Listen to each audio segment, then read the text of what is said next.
Bonjour tout le monde, alors on se retrouve aujourd'hui pour une nouvelle vidéo et aujourd'hui on va voir comment on répare un étrier de frein. Allez, c'est parti. Alors ici on se trouve en présence donc d'une voiture dans une Honda Civic 9e génération, mais ça j'ai envie de dire c'est pas très important parce que la technique qu'on va voir elle est identique pour tous les véhicules qui ont une mâchoire de frein avec un piston. Allez, on passe à la suite. Un étrier de frein, c'est un organe qui est très important, donc c'est un organe à ne pas négliger.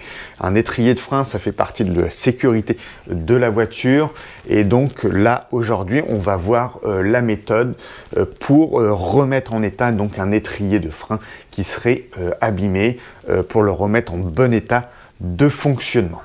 C'est parti. Sur cette voiture, on est venu remplacer les plaquettes de frein, donc il n'y a pas très longtemps.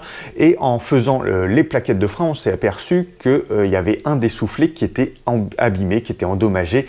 Il est percé plus précisément.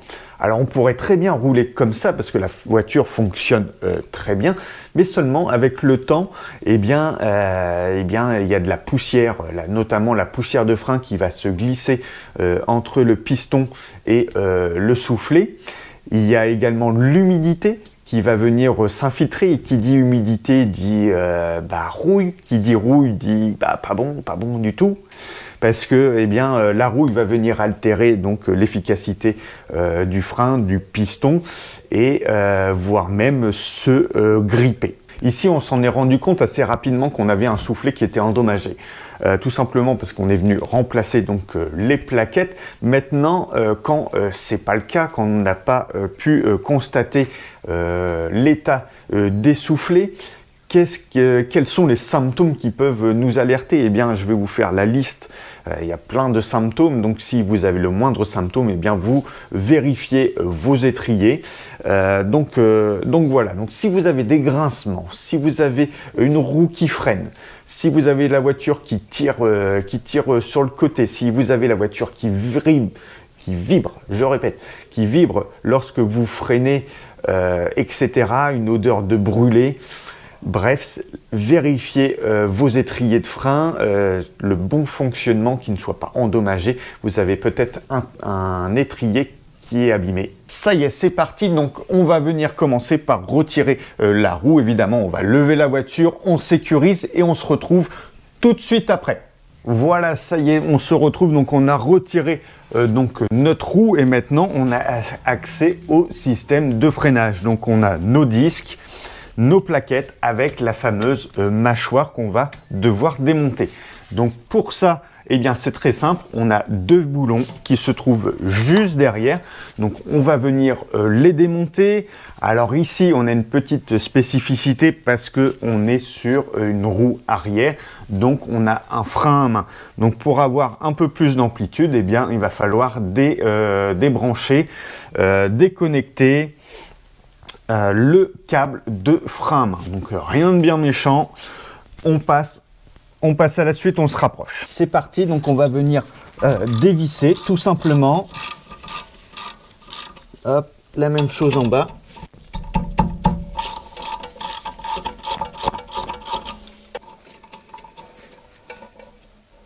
Hop, voilà, et d'une.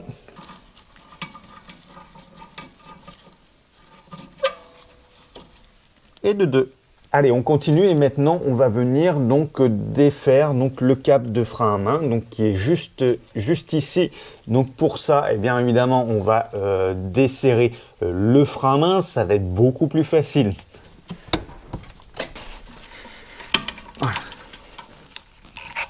Et voilà, on a démonté le petit câble. Avant de continuer, on va faire un petit point. On a deux possibilités qui vont s'offrir à nous. Donc la première, c'est on démonte complètement la mâchoire de frein et on va pouvoir faire ça tranquillement sur l'établi. Donc c'est ce qu'on va essayer de faire après. Mais il y a une autre possibilité, sans démonter le flexible de frein, on va essayer de faire changer les joints tout en restant connecté avec le flexible de frein. Donc ça, ça peut être fait sur certains véhicules, tout dépend aussi du type de joint qu'on va avoir à changer. Et ici, en l'occurrence, on a un flexible qui est rigide. C'est logique ce que je dis, hein. Un flexible qui est rigide. En fait, on a le flexible et après, on a une partie rigide qui est collée, qui est fixée sur la mâchoire. Donc, on a très peu de marge de manœuvre avec la mâchoire. Donc, nous, on va essayer de le démonter. Ça y est, c'est parti. Donc là, on va venir mettre une petite bassine sur le dessous. Voilà. Du coup, voilà ce que je vous expliquais. Donc ça, c'est mon flexible, enfin une connectique du liquide de frein qui est rigide, qui est fixé à la mâchoire. Et là, on a notre flexible. OK.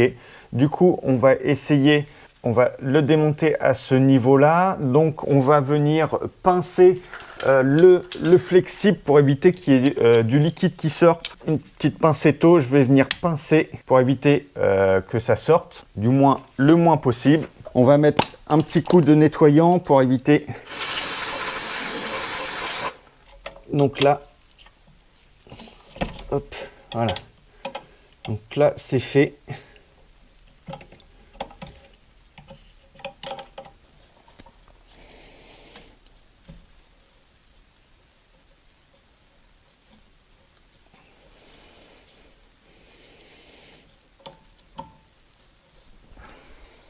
On continue, donc maintenant on va venir retirer donc la mâchoire. Pour ça, eh bien, déjà on a une petite agrafe ici, donc on va venir la déloger.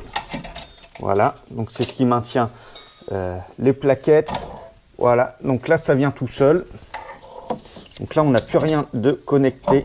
Donc voilà, j'ai une patte du flexible du câble de frein à main qui est fixé. Donc je vais venir le dévisser. J'en avais déjà dévissé donc une petite patte du liquide de frein qui était fixé aussi dessus. Évidemment, tout ce qui est fixé sur la mâchoire, on démonte. Et voilà, donc là, eh bien, on va venir dégager la mâchoire. Voici. Donc la mâchoire de frein. On le met de côté. Voilà, donc maintenant on va venir récupérer donc le flexible de frein. Donc vous avez vu, là il y a notre pince qu'on a et voilà. Donc là, eh bien on vient mettre un petit bouchon. Alors moi j'ai pris un petit bouchon que j'avais sur mon purgeur de liquide de frein. Donc voilà, ça fait tout à fait l'affaire. Le but, c'est que il n'y ait pas de liquide qui coule parce que c'est très corrosif. On peut abîmer. Et là, on va venir défaire donc la pince pour éviter d'endommager de trop le flexible. Hop, voilà. Et maintenant, on va pouvoir travailler tranquillement sur l'établi. Voilà un petit peu donc l'étrier qu'on a démonté et on voit nettement donc le soufflet qui est percé, qui est déchiré. Donc pour pouvoir le remplacer, eh bien il va falloir qu'on sorte le piston. Donc pour ça, eh bien on va utiliser ce petit orifice avec une soufflette avec de l'air comprimé. On va venir mettre un petit coup de nettoyage pour y voir un petit peu plus clair. Donc un petit coup de nettoyant frein.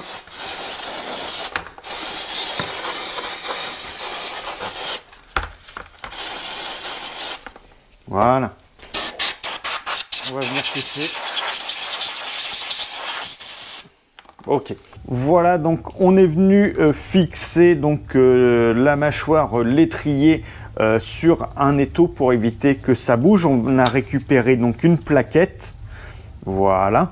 Et on va venir utiliser de l'air comprimé donc à l'entrée du liquide de frein pour pouvoir repousser le piston et retirer donc le soufflet correctement. Allez, on attaque donc et voilà. Donc voilà, c'est rapide. C'est pour ça qu'il faut y mettre une plaquette ou autre chose pour éviter que le piston ne soit éjecté et endommage des choses aux alentours. Voilà, donc maintenant on continue et on va venir donc retirer donc le soufflet. Donc voilà, donc là on arrive à le faire. Maintenant il faut dégager la base.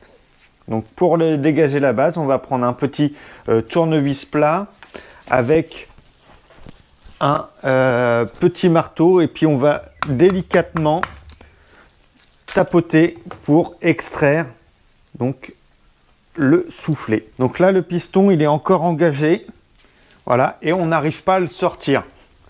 Du coup, on va essayer de remettre quelque chose à ce niveau-là qui est un petit peu moins épais que la plaquette. Voilà, par exemple. Et on va venir repousser un petit peu plus. Et voilà. Voilà. Et là, on va peut-être y arriver. Fait des petits va-et-vient. Et voilà. Voilà un petit peu ce que ça donne. Et on peut voir qu'on a également un joint qui se trouve ici, qu'on va devoir remplacer. On a la fameuse vis pour repousser le piston. Donc, il faut tourner pour pouvoir repousser le piston. Allez, avec un petit tournevis plat, eh bien, on va venir déloger le petit joint qui se trouve juste ici. Voilà, on l'a eu. Et voilà, donc là, on a le petit joint. Donc, en dessous, on a la bassine, hein, parce qu'il est resté du liquide de frein dans l'étrier. Donc, celui-là, pareil, on met de côté pour pas mélanger. Voilà un petit peu donc l'intérieur. Hein, je ne sais pas si on voit mieux. Donc là, on va venir nettoyer avant de remettre les nouveaux joints. Il faut vraiment que ça soit quelque chose de propre quand on va remonter. Voilà, donc maintenant on va pouvoir prendre notre kit de réparation. Voilà. Donc dedans on retrouve un petit cylindre. Alors par contre j'ai l'impression que c'est pas le même. On va voir ça après. On a notre joint, voilà, notre petit soufflet. Nickel. On va tout retirer. Voilà, donc ça c'est ce qu'on va voir après, on va voir ça ensemble. On a nos caches qui vont ici. Là il y en a un deuxième. Voilà. Ça c'est le petit bouchon du vidange, parce qu'ils nous mettent un kit, hein, c'est pour tout refaire. Donc on va le faire également. Et voilà, les petits joints. Et on a tout. Le fameux joint qu'on vient de retirer. Donc voilà, l'ancien. Donc l'ancien n'était pas forcément abîmé. Mais on a un kit, on va venir changer tous les joints pour faire quelque chose de vraiment propre et repartir sur une bonne base. Allez, c'est parti. Donc on va venir commencer par remettre le premier joint. Donc on prend un petit peu de graisse, un petit peu d'huile. Et on va venir donc lubrifier le joint, hop, bien le lubrifier, et on va venir donc le replacer.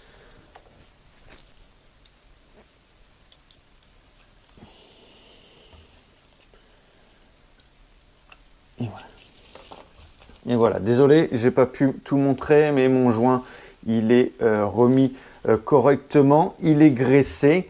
Maintenant, on va pouvoir remettre donc notre nouveau soufflet. Donc pareil, on va venir le graisser un petit peu à l'intérieur, très léger. Voilà, donc ça c'est le nouveau piston, ça c'est l'ancien. Donc on a une petite différence sur le dessous. Voilà, donc là, à mon avis, ce qui n'était pas pris en compte, c'était que c'était un arrière avec ABS. Du coup, c'est pour ça qu'on a la vis. La vis. Du coup, je ne vais pas changer le nouveau, je vais replacer l'ancien. Donc là, j'ai remis la mâchoire sur les taux. Là, je vais prendre mon nouveau joint. Voilà. Et je vais venir le placer délicatement. Évidemment, le but, c'est pas de l'abîmer. Voilà. Voilà, donc là, il est bien mis. Donc là, je vais le regraisser légèrement. Là, je vais venir replacer le piston. Voilà. Tourner légèrement. Et une fois que je suis embuté, eh bien, je vais venir replacer le joint.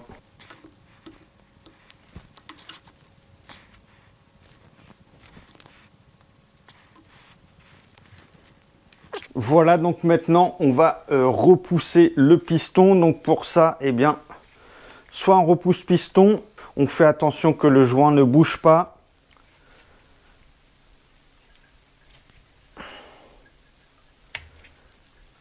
Voilà, il est plutôt pas mal.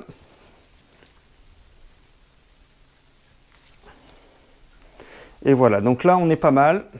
On a repoussé le piston. Maintenant on va venir renettoyer donc la mâchoire. On va venir changer les petits tétons qui se trouvent juste ici.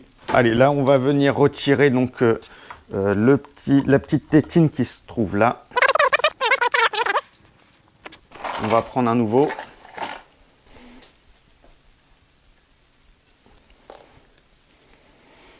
Voilà, on met un petit peu de graisse. Donc voilà, celui-là, il est mis. On va venir le faire de l'autre côté. Pareil. Voilà, donc on a changé nos soufflets, on a changé nos joints, on a changé donc la petite valve. Et maintenant, on va venir nettoyer, dégraisser un maximum donc notre étrier, toujours nettoyant frein. On peut brosser également. Voilà, on va laisser sécher, on va essuyer et on va pouvoir repasser au remontage. Allez, donc on se retrouve au niveau de la roue et avant de remonter la mâchoire, on va venir nettoyer pour dégraisser un maximum. Donc voilà, nettoyant frein. On va venir replacer les plaquettes, pareil. Un coup de dégraissant. On replace les plaquettes.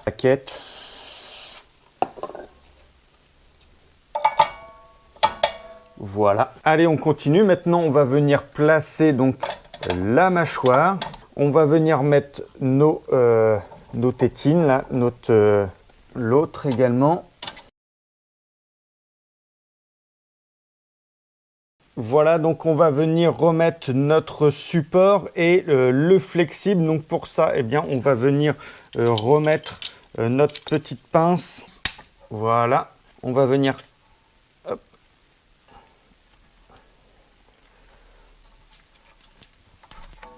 Hop, voilà.